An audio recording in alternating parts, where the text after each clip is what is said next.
Hello there, hello, it's me, and I want to talk to you, with you about The Lord of the Rings. Well, you see, I recently started to read, that book, and I have something to say. Well, first of all, my first impression of the book, what can I say? My first impression was I have to skip the first three chapters. You see, I never thought that, fantasy book you can start with, with an introduction about hobbits for 40,000 letters. It's too much for me. Well, I have read it earlier, but now I decide to read that, and it was hard to begin. It is my very first impression, and when I read the book, I understood that it was a very cold book, very cold. Well, when I read modern books, I can feel characters and like they feel something, like they want something, they afraid, they how to say it, I cannot impress myself correctly. And not because English is not my native language, but because of, it is hard to say. You see, this is epic. It is like Beowulf, or like Beowulf. And we have characters which are strong and they don't have any doubts. They decided to do something and they do it. They did it. They understood we have a war, we have to fight, we have to go and fight. Okay, no doubt. We will stand, we will go, we will fight. And all these characters, they're not, they're a good person, but in their own way. They live like in their own world.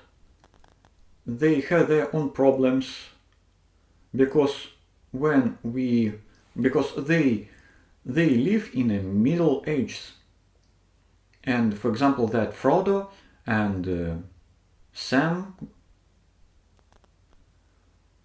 Baggins and Sam, his friend and servant, and other friends, they are like landlords and peasants and lords and sovereigns, and they used to ground, to off, to agriculture, to growing different things, and they don't talk much about soul, about love, about kindness. They talk about your duty, your how you have to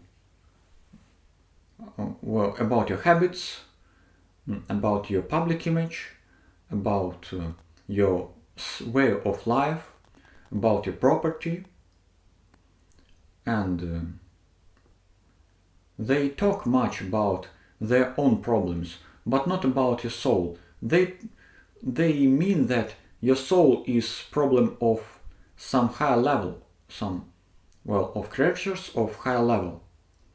For example, we have Middle Earth, we have the evil, the good, and we are on the right side and they are on the bad side. We have to defeat them and to live further.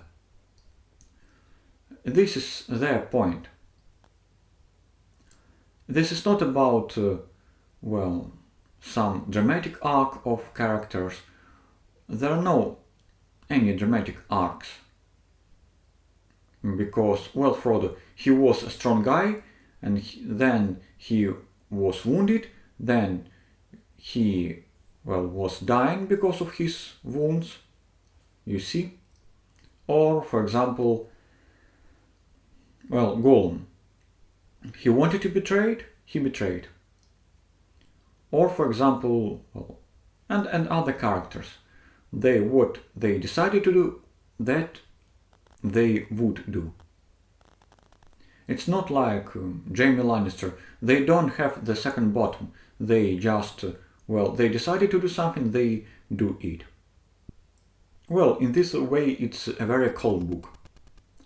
Well, I decided to read The Lord of the Rings because I didn't want to read other book, and this other book, it was very boring book.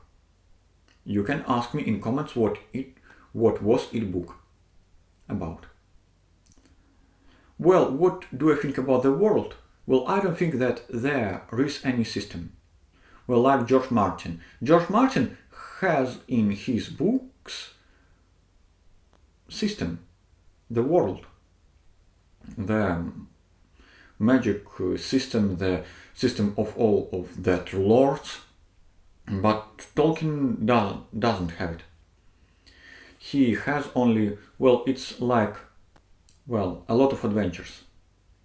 We have some magic tools, some magic creatures, some magic kingdoms, and it is very easy world. This world is very, it's not easy, it's not complicated, it just have a set of elements, a lot of different elements that Tolkien gathered together in one, but he didn't create one system. It's just this element, that element. It's like exhibition. You just go through and then you can see, oh, this element, that element, this element, that element. They could create a structure, but it's like, this element were earlier, these elements were later, and that's all. For example, what is origin of orcs? You have 3 theories. Or who are, I don't know. Why didn't Barlock conquer all of the Middle Earth?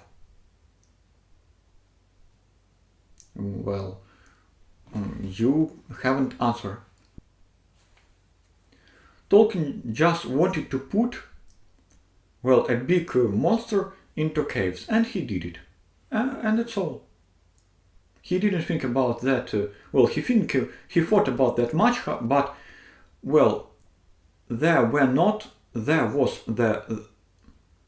there is no any system.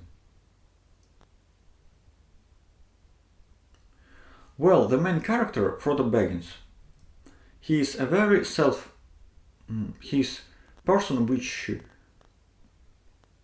has its own way. He knows what to do, how to do, and so on.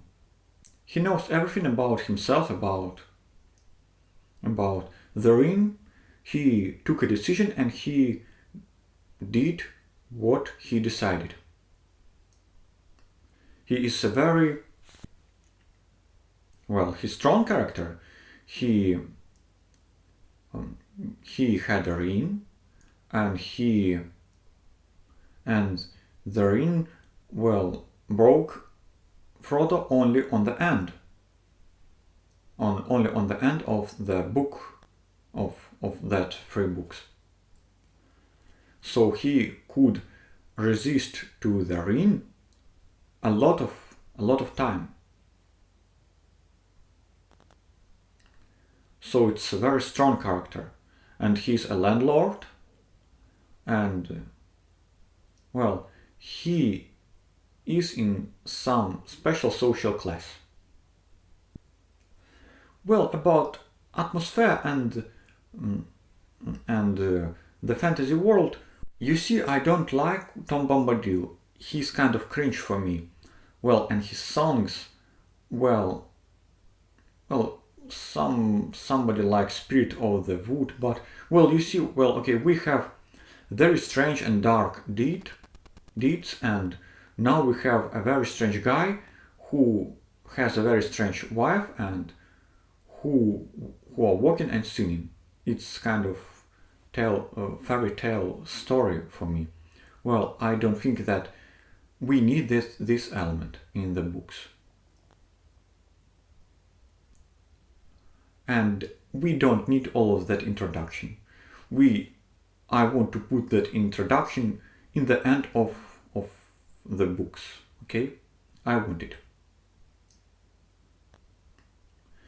Well, the story is, well, it's deep story and it's difficult to understand. But for me it is like, well, you see, we have a very strong enemies, a very great powers and great warriors, but we have somebody who is small, who is not wise and strong, and they can make their own. They can do something for the world, and they can defeat the great evil. This story about small ones who can be a very great, about very small things that can make a very great shadow. Would I recommend The Lord of the Rings to other people? Well, if you are interested in a fantasy, yes, of course, you should read it, just because it is, well, the roots of the fantasy. But well, just give a chance to these books, and maybe you will like it. So thank you for your attention.